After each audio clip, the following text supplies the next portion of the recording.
To sports now. They're one of the oldest rugby league clubs in Auckland, and last month they celebrated their 100-year anniversary in style. Of course, we're talking about the Richmond Rovers League Club in the heart of Auckland.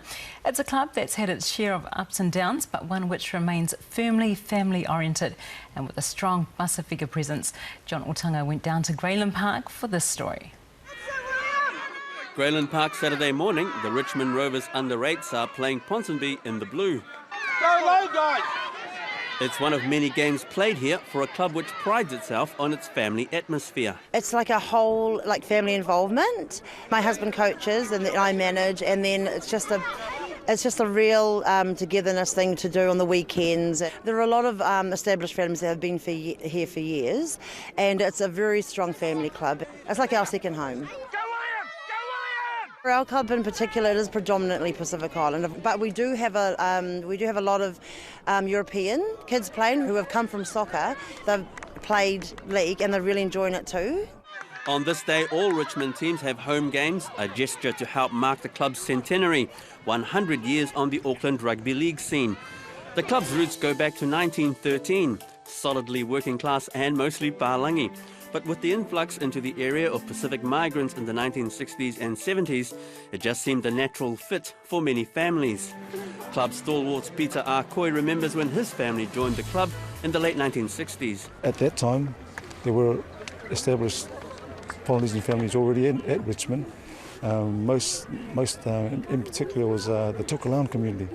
Olenga Toloa, he was actually playing for Richmond as a premier player back in the 60s, and he stood out a mile because he was the only sort of brown person in the team. My parents didn't want us to go any other park because this is the park they can see from the house.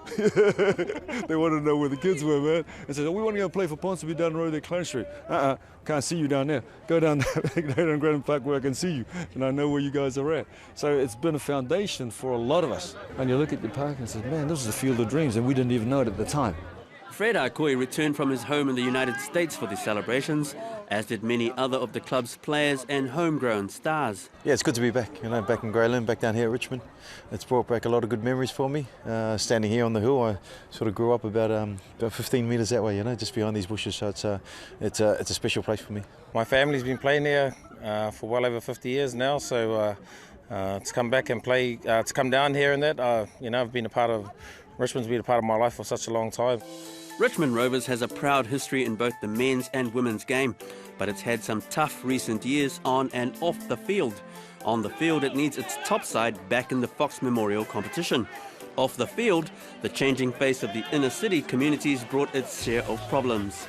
We still have a lot of Polynesian groups and the families that live here, although they can't afford to live in Grayland now, but they're still passionate about the area and the sport itself. It's very tough, but as you know, with the communities that we have, we've kept it going for 100 years. And I feel that we'll go for another 100 years.